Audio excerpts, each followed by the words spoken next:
Welcome back to another episode of Pause the Punch, and I'm joined by big English middleweight champion Linus Udofia. What you saying, bro? I'm all good. How you doing? You all right? I'm good, man. I'm good. I'm not too bad. First things first, though. How are you doing during the lockdown? How you been coping, staying fit, etc.? It's not too bad. It's not too bad. Just trying to find a routine. The gyms were closed for a bit, and as we got elite athlete status, I'm allowed to actually train in the gym. So it's not been that hard. It's just, if anything, it's just kind of seeing people outside of the whole lockdown restrictions, seeing friends and stuff. I can't really do that. It's just literally been seeing my family and the gym, seeing my family and the gym. So it's not the worst thing in the world. It's just, Yeah, trying to get some kind of routine, keeping in contact with people, and just kind of, trying to just keep your mind, keep your mind right, How about you?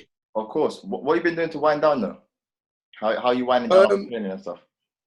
I'm a gamer, so I play PlayStation. That I'm COD? always on the set with my mates. So literally, all you do is just literally mess about on in Warzone, Yeah. just playing about with my mates. So it's not a bad wind down. It's all good, and I take a lot of naps as well in the day. So I train in the day, get back home, have a nap, train in the evening, get back home, play Warzone, and go sleep. Yeah, I think it's the So same. I think literally, it's the that's same just for everyone. life. Yeah, I think it's the same for everyone in terms of the routine. I'm just working from home and then Yeah, really just watching TV to wind down. But yeah, yeah. anyway, let's just get into it. The first time I think I heard about you was when you was fighting Dan Blackwell. I think that's the first time I really sort of came across you. And obviously since Okay. then, I've been watching your fights and seeing your progression. Now you're English middleweight champion. First things first, big congrats on your last win against John Harding Jr. Thank you. And Thank you. talk me through the whole build-up because from what I remember, I just remember there being a lot of back and forth. John Harding was getting at you quite a bit. You managed to maintain composure, but how was it just one being on that big matchroom stage and two sort of having someone like that who was constantly at your neck? It's not. It weren't too bad. It weren't too bad. It was, you say back and forth. It wasn't, I didn't clap back at anything, but it was just, it was new. It was new having someone come at me verbally so much, making it very personal. You know Yeah, what I mean? It was really, that was new. And to be fair, I thank him for that. I learned a lot from that. It was just new. It was just that whole new construct. The whole matchroom stage, the platform. Now I've been there before. I fought on Dillian White Chisora 2, undercards of a world title, undercard of a British domestic, undercard of a pay-per-view event. I've fought on a few of them, so it's not. It wasn't like, oh, a new stage. I've done this before. yeah. I knew he hasn't. I know he hasn't been on the big stage. And, those things always gave me confidence. I knew he hadn't been on a big stage that I have. I know he hasn't been on a big stage in a sense of championship level. So Yeah. he's fought one championship level fight. I've fought about 4 or 5. So I knew he wasn't on the same level.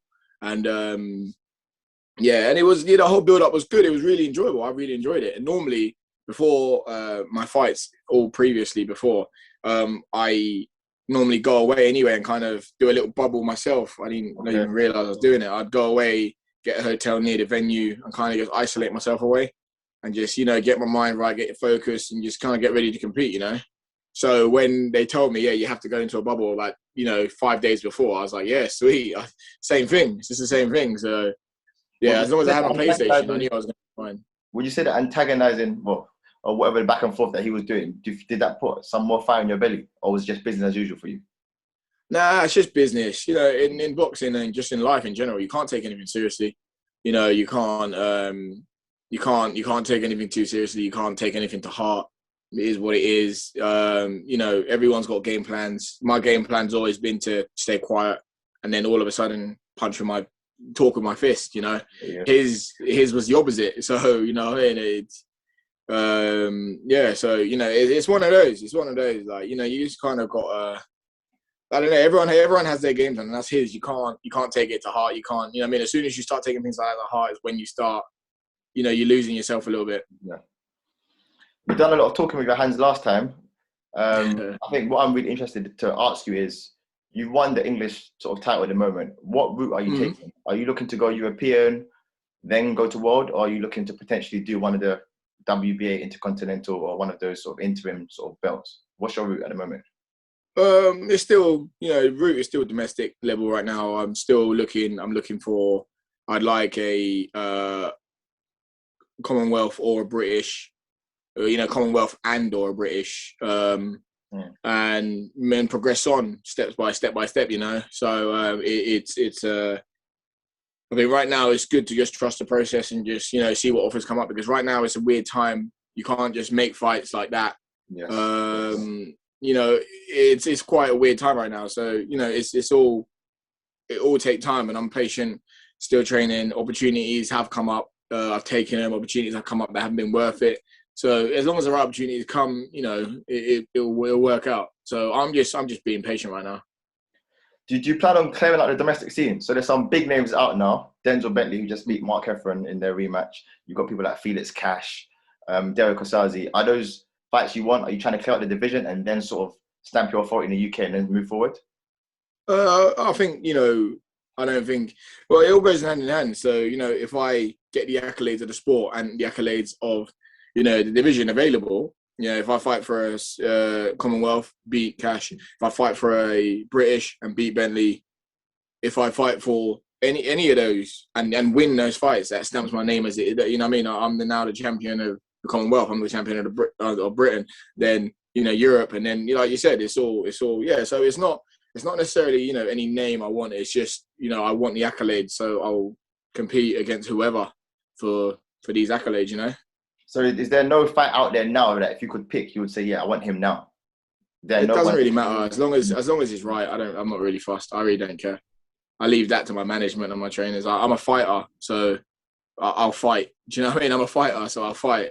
My management have my best interest and my trainer has my best interest. So if they say, yes, that's a good fight, we're taking that fight. Yeah.